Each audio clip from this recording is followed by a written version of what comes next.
Welcome to the Explainer. Listen, I want you to picture this. You are sitting in the exam hall, the clock is ticking down, the tension is thick, and you flip open a Cambridge computer science past paper. Let's say it's a brutal question from syllabus code 0417. Right away, we see two types of candidates approach this high-stakes vault. Candidate number one is Alex. Now, Alex has spent months cramming. Alex overloads the answer sheet with raw, unfiltered computer science facts, but includes absolutely zero analysis, just a massive data dump. Then, on the other side of the room, we have Sam. Sam is panicking. Sam rushes through the paper, completely misses the specific command word requirements, and trips the examiner's alarm immediately. If you look at their answers side by side, it is just a sea of red pen marks. It's a massacre. But today we are going to change all of that. We are assembling your team of cognitive specialists to pull off the perfect answer heist. We're doing a complete tactical masterclass on one of the most misunderstood, heavily penalized topics across the entire Cambridge information technology and computer science syllabus: indirect data sources. We are going to build your ultimate bulletproof strategy to transform those heartbreaking red marks into glorious green check marks. Let's get right into it. Okay, first things first, we need to precisely identify our target. What exactly are indirect data sources? Put simply, this is data collected by someone else, usually a third party, for an entirely different purpose than your current project or scenario. You're borrowing someone else's hard work. Now, the Cambridge syllabus highlights 4 specific heavy hitters, 4 data types that you absolutely must master if you want those top grades. We are talking about weather data, census data, electoral registers, and research data. These 4 are the absolute foundation of the trickiest, most complex scenario-based questions you're going to face. I challenge you right now, right this very second, to create a mental mnemonic to lock these into your brain forever. Use the first letters, W, C, E, R. Maybe something like, we can extract results. Say it with me: weather, census, electoral, research. If you don't have these 4 locked down, you cannot even begin to analyze the data. So, here's our strategic agenda, our tactical blueprint for today's explainer. We've got 5 phases. 1, the target. 2, the blueprint. 3, the traps. 4, the execution. And 5, the failsafe. Moving right into Section 1, the target core concepts. Let's decode what the examiners actually want from you. The absolute most crucial point you need to understand is that Cambridge examiners do not care how many unconnected facts you can memorize. They prioritize deep, analytical reasoning and cross-topic connections. The difference between superficial breadth and analytical depth is literally what separates a passing grade from a top-tier, world-class mark. Superficial breadth is Alex's strategy, just listing weather, census, electoral, research, and hoping for a mark. Analytical depth is explaining exactly why using 10-year-old census data might introduce massive, systemic errors into a newly proposed smart city-town planning system. To achieve this kind of analytical depth, successful students use a specific system. They use the PEAL framework. That stands for point, evidence, explanation, link. You make your point about the specific data source, you provide evidence directly from the scenario they gave you, you explain the real-world impact of using this indirect data, and finally, you link it explicitly back to the specific command word in the question. Now, before we continue and look at how this applies across different syllabuses, subscribe to our YouTube channel Ace the Exams at acetheexams_IGCSE to excel in your Cambridge examinations. Click that subscribe button and hit the bell icon right now. Now, if you are specifically sitting for syllabus 9626, or honestly, if you are dealing with similar theoretical foundations across any of the codes like 0417, 0478, 2010, or 9618, this rule applies to you. Remember that integrating precise textbook definitions with actual causal relationships is the mathematically proven metric for achieving significantly higher marks. The syllabus specifically emphasizes, and I mean they put it in bold, that top-performing students exhibit connected, conceptual understanding that is transferable to unfamiliar contexts. What does that mean? It means when they throw a completely wild scenario at you, say a multinational retail company using a local electoral register to target a new digital marketing campaign, you can't just freeze. You have to apply your theoretical understanding of indirect data limitations to that precise, completely unfamiliar business context. You have to adapt on the fly. Let's transition into Section 2, the blueprint procedural framework. This is where we get into the exact methodology.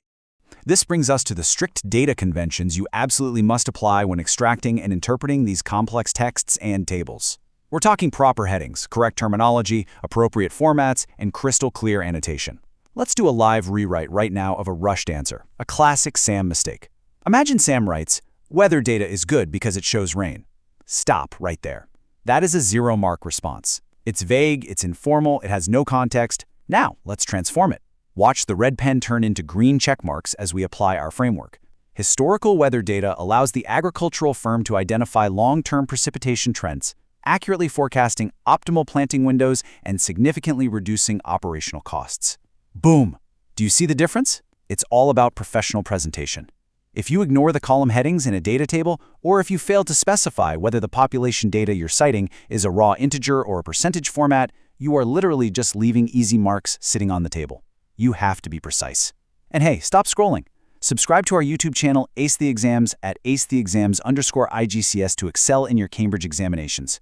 We've helped thousands of students improve by 2 to 3 grade boundaries. Join them right now by subscribing to @acetheexams_IGCS and turn on all notifications so you never miss our weekly exam strategy sessions. All right, moving to Section 3, the traps, examiner warnings. Time to look at where candidates go wrong. We need to talk about the tension points. These are the critical errors highlighted directly, year after year, in the principal examiner reports. Watch out for these top 3 mistakes where students consistently bleed easy marks simply by ignoring the given context. Trap number 1, forgetting to include the proper format when extracting the data. Trap number 2, not checking the format and presentation of the source material. But trap number 3 is the absolute deadliest. Answers lacking specific context. Let's do a quick Find the Flaw challenge right now. I'm going to give you a flawed sample paragraph. I want you to spot the sentence that loses marks. Ready? Here it is. Electoral registers are not always accurate because people move. Okay, time's up. Why does that lose marks? It's factually true, right? People do move. Yes, it is true, but it completely lacks specific context.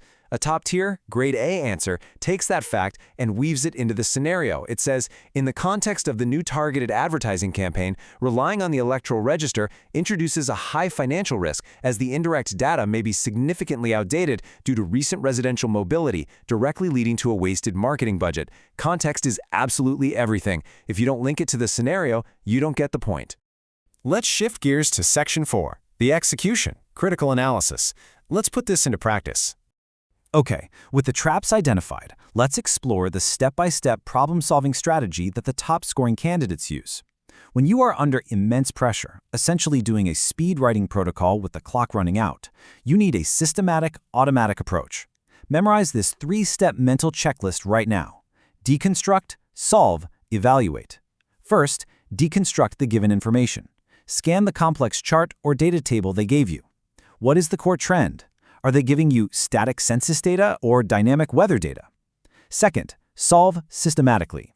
Use the Peel framework we talked about to connect that data source to the specific scenario in logical steps.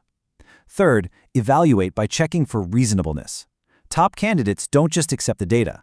They question assumptions. They ask things like, is this secondary research data actually reliable for this brand new medical study, or is it biased? And then, they justify their decisions and recommendations with concrete evidence pulled straight from the text. Deconstruct, solve, evaluate. Write that down. Now, notice how mastering critical analysis means you absolutely cannot just list facts. You must actively weigh similarities against differences to draw justified conclusions.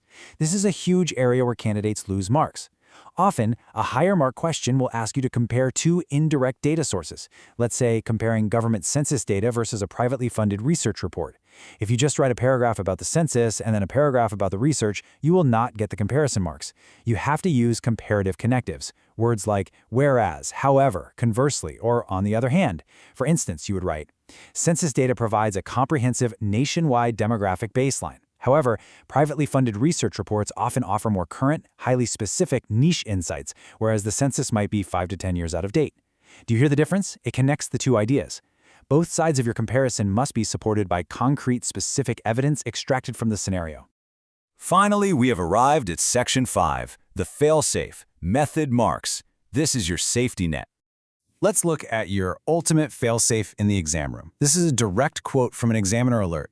Students lose marks by not showing working. Even if your final answer is wrong, method marks can save you. This is an absolutely crucial reminder. Showing your analytical process guarantees you points, even if your final calculation or your ultimate conclusion completely misses the mark. You might be thinking, it's a theory paper. How do I show my working? You show it by explicitly documenting your deconstruction of the data. You outline your logical steps clearly. You structure your answer using Peel. If the examiner can physically see your higher-order thinking process on the page, they can award you method marks. If you just write down a final, incorrect conclusion with no explanation, you get 0. Your visible method alone acts as your safety net. All right, as we wrap up this explainer, let's review our cheat sheet. To pull off the perfect answer heist, you need to follow 3 rules that guarantee top marks. Rule 1, command word decoding. Rule 2, Peel framework application. Rule 3, time management matrix. Before your next past paper, lock in your personal mnemonic for those 4 indirect data types: weather, census, electoral register, and research. When you look at the data provided, ask yourself, are you merely listing facts like Alex, or are you strategically executing the perfect answer like a pro? Students who implement these computer science strategies see an average improvement of 2 grade boundaries, but only if they practice consistently with our weekly videos. Here's your final reminder. Subscribe to our YouTube channel, Ace the Exams, at acetheexams_IGCSE to excel in your Cambridge examinations. Subscribe right now to acetheexams_IGCSE and click that bell. Don't let another exam pass you by. Drop a comment below with your target grade for computer science and the biggest challenge you're facing. Our team responds to every comment. Like and share this video with a study partner. Ace the Exams. Your Cambridge success starts here. Let's get to work.